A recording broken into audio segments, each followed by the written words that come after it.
What's up, guys? This is Bradley. That's Zach in the middle. That's Dawson on the right. And you are listening to the Charm City Sideline podcast. Today, we will be previewing the final regular season game of the season. Can't believe it's gone by this fast. Browns at 3-13 will be coming to Baltimore. Glad that the Ravens get a home game to finish off the season. It's going to be at 4:30 p.m. I think this is the Ravens' third game in a row at 4:30, even though they're all on random days. But it'll be on ESPN and ABC, so it'll be on local TV. The announcers for this one are going to be Chris Fowler, Dan Orlovsky, and Louis Riddick in the booth, as Buck and Aikman will be doing the Bengals-Steelers game later in the day. Some news coming out this morning that the Ravens had 9 players make the Pro Bowl. Obviously, Lamar, Derrick Henry, Pat Ricard, like the only fullback in the AFC. Zay Flowers made it. Zay Flowers is the first Raven to ever make the Pro Bowl as a receiver. The Ravens have had a few returners make it. Jacoby Jones was in there one time. But first receiver ever to make it as a receiver, which is insane. The Ravens have been a team since 1996, and it's now 2025, and it's the first one. So Tyler Linderbaum also, Roquan Smith, Nnamdi Madubuike, Marlon Humphrey, and Kyle Hamilton. You guys have any thoughts on the Ravens Pro Bowl roster? I think these are a lot of guys that we fully expected to be in the running to make a Pro Bowl spot, but they're just so well deserving. Hopefully they're not actually in this game. Hopefully they're in New Orleans rather than in the Pro Bowl this week, or that week, I'm sorry. But one guy that stands out to me, Brad, you kind of highlighted him, is Zay Flowers, man. It feels so nice to finally have a homegrown wide receiver get the nod as a Pro Bowl. And we all know the Pro Bowl means essentially nothing, but for these guys, it means a lot. And just to get that recognition and respect, man, finally, it feels really nice. And, of course, you got all the other guys who are still young in their careers, like Roquan and Kyle Hamilton, Tyler Linderbaum, Lamar Jackson, all those guys. It's really nice to see. And it's crazy because, once again, they have the most in the league, which I believe just a few years ago, it was also that same thing. Yeah, and that's well said, Dawson. I think Zay was the emotional one whenever he got the reaction, and that was awesome. I saw Derrick Henry's reaction, and DeCosta even highlighted that Kyle Van Noy, Daniel Falele are alternates, so big shout out to them. And I'm just so happy for the guys. But yeah, well said, Dawson. Hopefully they're not even there. They're in New Orleans. I like that. Yeah, it's so big that Zay Flowers made the Pro Bowl. Like, we've talked about this since we were kids, that the Ravens could never have like that elite wide receiver. And now Zay Flowers, according to Pro Bowl voters, is a top 4 receiver in the conference. So just crazy. And also the fact that they drafted him, just all that coming together is like amazing to see. To get into this game, though, the Ravens are favored by 18. I looked it up, like the highest spread of all time. I think it was like 26, like a Jags-Colts game in like the mid-2010s, I think, something like that. So didn't quite get to 26. But yeah, the over-under 41.5. Ravens are going to be in the purple jersey and the white pants. I feel like they haven't worn that too often this season. That's kind of like they used to just wear that every single home game. So going back to that for this one, Ravens are 36-15 all-time against the Browns. Obviously, first meeting this year did not go as planned, with the Browns taking down the Ravens 29-24. That was in Week 8. I think you guys remember Kyle Hamilton's dropped interception at the end of that one, a floater to his chest that he could not haul in. But we'll look past that and move on to the injury reports for both teams. The Browns are really banged up, and this might be a situation where their season's over. They want to get a high draft pick. No point of playing your stars and risking them having an injury and they're out all next year. So big injury report, maybe a little larger than it would be if they were still in the hunt. But Jerome Ford is not practicing. Jordan Hicks is not practicing, their inside linebacker. David Njoku not practiced all week. Tight end, who always plays very well against the Ravens, had a really good year this year. Denzel Ward has not practiced all week, and Kim Mitchell, their nickel, did not practice today, Thursday. Grant Delpit, their safety's been limited. And then also Dorian Thompson-Robinson, who has recently taken over the starting role at quarterback, and Jameis Winston are limited with injuries. John Harbaugh said that the Ravens are preparing for DTR, Winston, and Bailey Zappi, their third string this week. So we don't even know who's going to be playing. But anyway, on the Ravens side of things, Aguilar is finally back, so that's good to see. Charlie Kolar is back after breaking his arm. I think Derrick Henry broke his arm running into him. I saw something on Twitter about that. Jalen Armour-Davis is limited. We had a virus going around the team this week. Matabike, McCary, Ronnie Stanley have all been dealing with an illness. I saw someone say, please stay away from Lamar. So I thought that was pretty funny. But I think they're all back. The only person that's not practicing still is Justice Hill, who tweet was from Jeff Zrebeck. Harbaugh said Justice Hill is still in concussion protocol because he has not practiced, but it's an illness that's keeping him from practicing. So he's no longer having concussion symptoms, but he can't be cleared for concussion protocol until he practices, and he's sick right now. So that's what both teams are dealing with. Zach, what are you thinking on the injury side of things for either side? Yeah, for the Browns, DTR and Jameis being out is crazy. I actually read an article about Bailey Zappi like becoming the 40th starting quarterback since whatever time frame they've had. You've seen the iconic picture of the Browns uniform, and on the back is all those last names. This would be the 40th one if Zappi were to play. So I'm honestly kind of cheering for that. I'm cheering for Zappi. Maybe he gets to play and we get a. I don't know if he's easier than DTR. I think DTR is not the greatest. But I would welcome either one. I think we would all say that. I think Brad highlighted it pretty well. I think this is a game where the Browns will definitely probably rest some guys, even if they can legitimately get out there and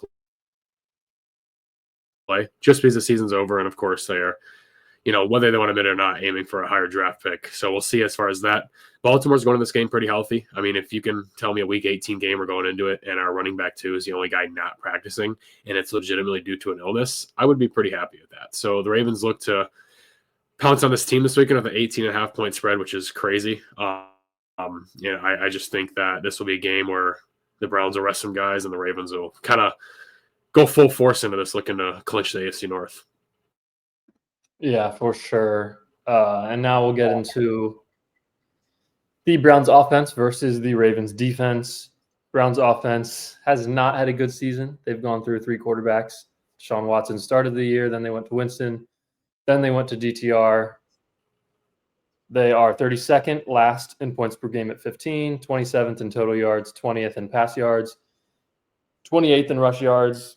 Nick Chubb had another injury, which really sucks for him. So, and we don't even know if Jerome Ford's going to play either. So I don't even know who's going to be running the ball for them on Saturday.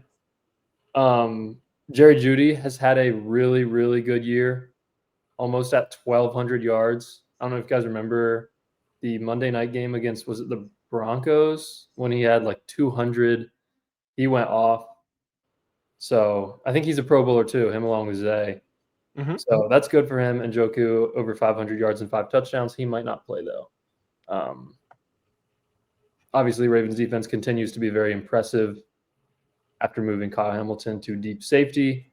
Ravens held the Texans to 0 points, and CJ Stroud really could not do anything last week. So really just looking for the Ravens to close this one out. Obviously, we're expecting them to play pretty well on the defensive side of things. I think it'd be a little shocking if the Browns even score 2 touchdowns in this one. Yeah, especially if David Njoku is not going. I think the only threat there is obviously Jerry Jeudy. I mean, who knows who's going to be running back? Who knows who's going to be quarterback? Who knows who's going to be playing tight end?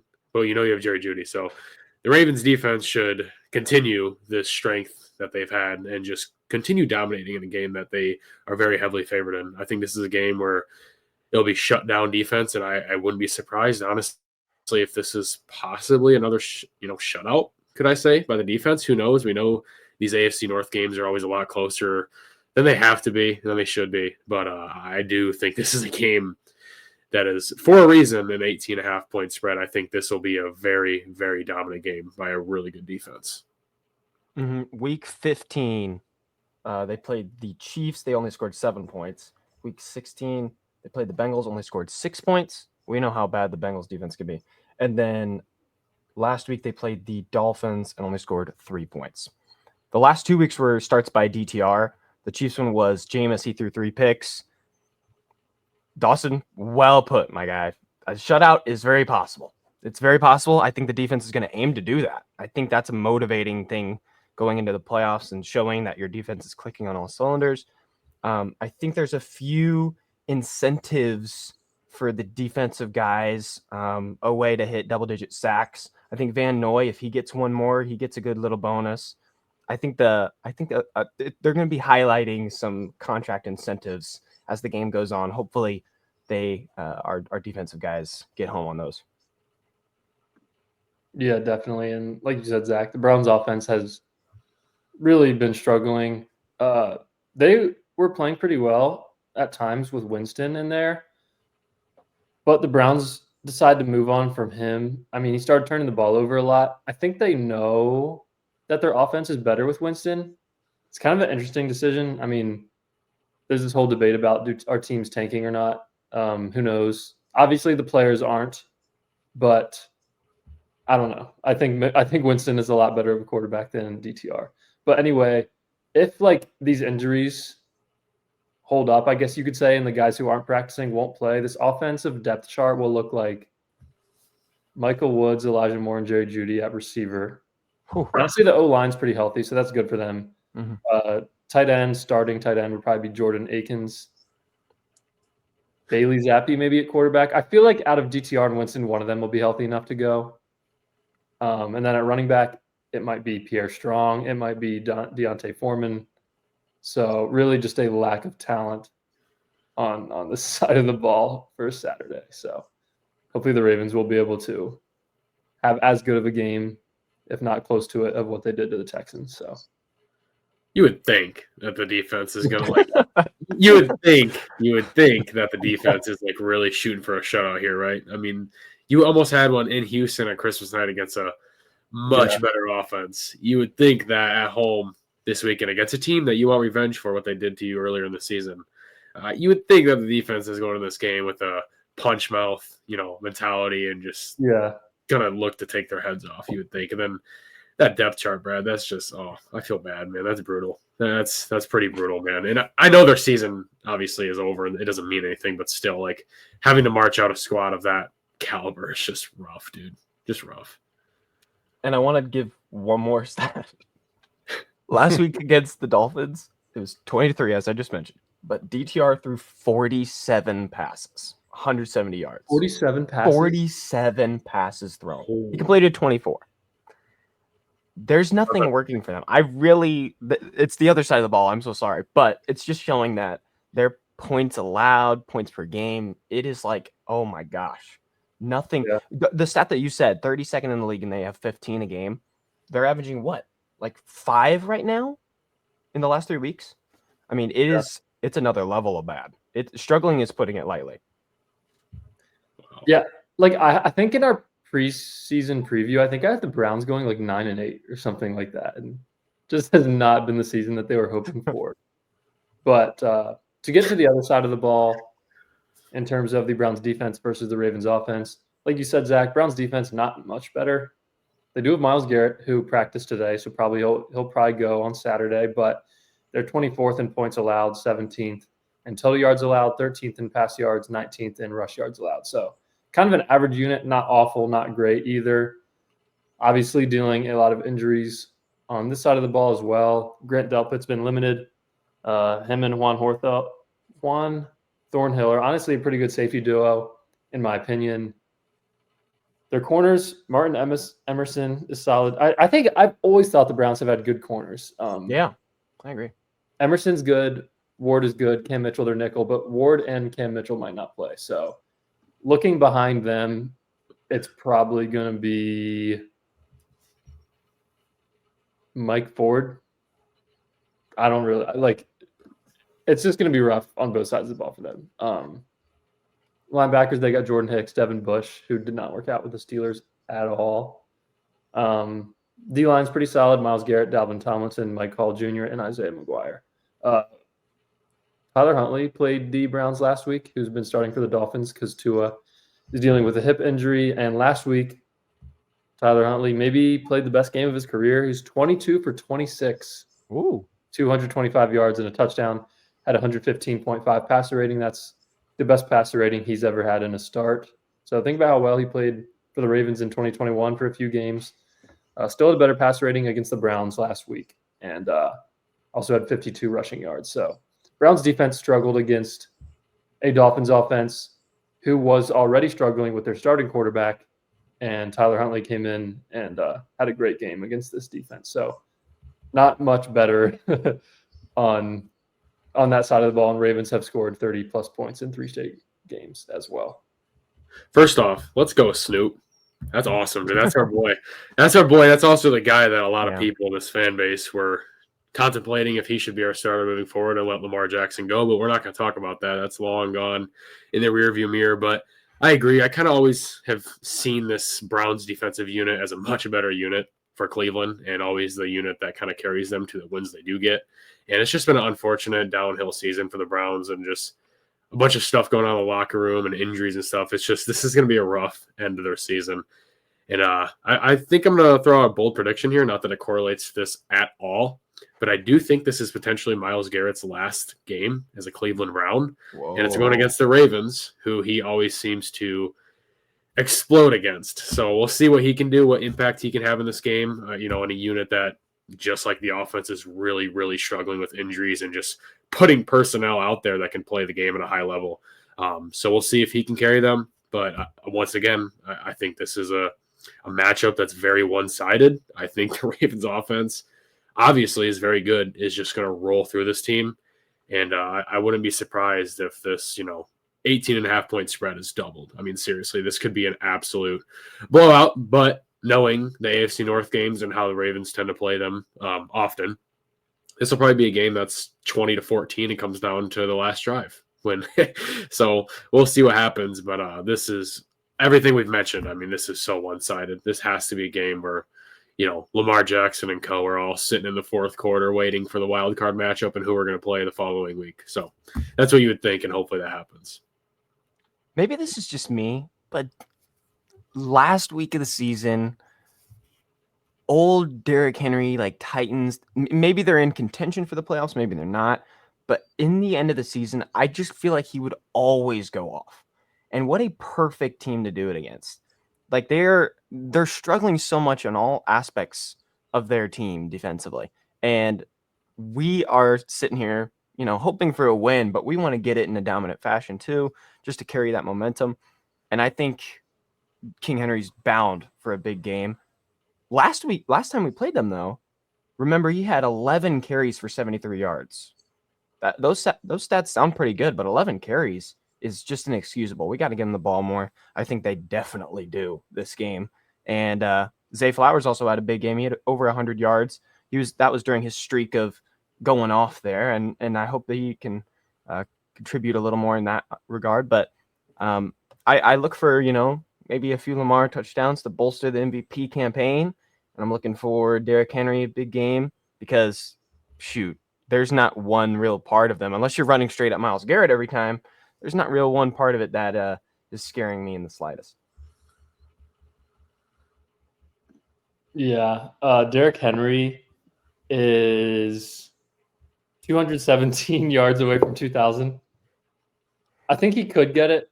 I don't know if I want Derrick Henry rushing for 200 yards when the Ravens play a playoff game 8 days later. So probably don't want to see that, but it would be cool. Yeah. Like you guys mentioned, hopefully the Ravens starters are out by the fourth quarter in this one. Yeah, I would love that. I mean, if the Ravens starters are playing in the fourth quarter, I feel like that'd be a little discouraging. But I mean, if the Ravens win this game, they win the AFC North. So I think Zach, you mentioned in our Q&A hats and T-shirt game. Mm-hmm. So that'll be cool to see. I always kind of forget when you win the division, that there's kind of this celebration in the locker room and stuff. I think I forgot about it since the Ravens didn't win the division for 3 years in a row, but hopefully it will happen again this time. You guys want to get into score predictions? Mm-hmm. Yeah. I'm going to go Ravens 31, Browns 6. We'll give the Browns 4 more points than the Texans, but I don't know. I think maybe they score a touchdown or they kick 2 field goals. I don't think they're going to be able to do this much against the Ravens defense with Kyle Hamilton, Marlon Humphrey, Ardarius Washington, Roquan Smith. the talent, it might be Ravens defense versus Browns offense might be the biggest talent gap between two teams facing off against each other, like in the league right now. So, yeah. Yeah, I think that's a pretty fair score prediction. If I have to put a stamp on this game, I'm going to say like a 28-10 Ravens victory. I do think the Browns could potentially get in the end zone, whether that's some fluke drive where the Ravens penalize themselves all the way down, then the Browns are within 10 yards and punch one in, or maybe it's a garbage time touchdown in the fourth quarter when all of our starters are sitting on the bench. I do think Cleveland could potentially get in the end zone here, and of course, a field goal is very, very possible in any football game, no matter what. So.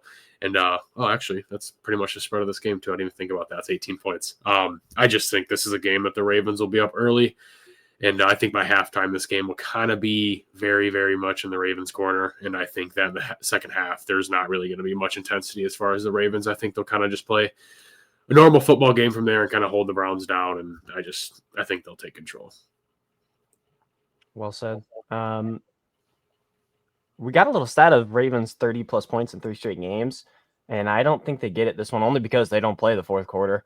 I'm giving them 27 to – I like 6. I think 2 field goals for the Browns is possible. Maybe, a random penalty or 2 helping them out, but I like that. 27-6. That's it. I went with 6 because I could easily see the Browns score a touchdown with like 3 minutes left, and they just go for 2 to. Not good. Yeah. That's kind of what I was imagining with that score prediction. But yeah, we got Bengals Steelers right after the Ravens game, so that'll be a fun watch. A lot more fun if the Ravens win.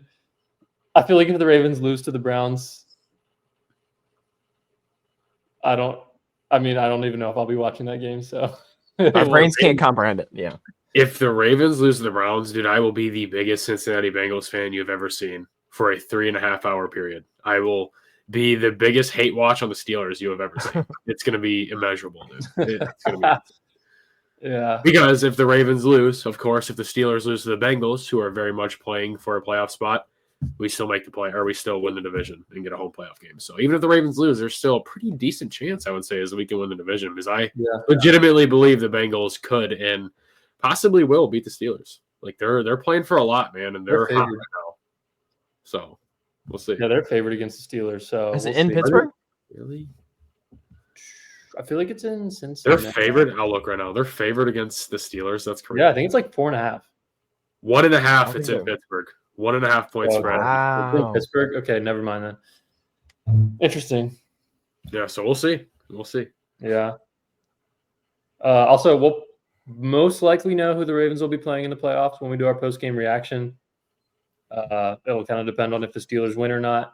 And the Chargers play the Raiders, I think. So you can probably predict a win for them. So we'll probably be able to know who the Ravens are playing after the Bengals-Steelers game on Saturday. I think that's all from us, unless you guys have anything else you wanted to add. But our shortest preview of the year, for a good reason, I would say. But I guess we'll go ahead and get out of here, and hope you guys have a good weekend. Like the video. Subscribe if you're new. Check us out on Spotify. Rate us 5 stars. Links in the description. And yeah, I think that's about all we had for you guys today. Thanks for watching. Thanks for listening. We'll see you guys on Saturday night. Peace.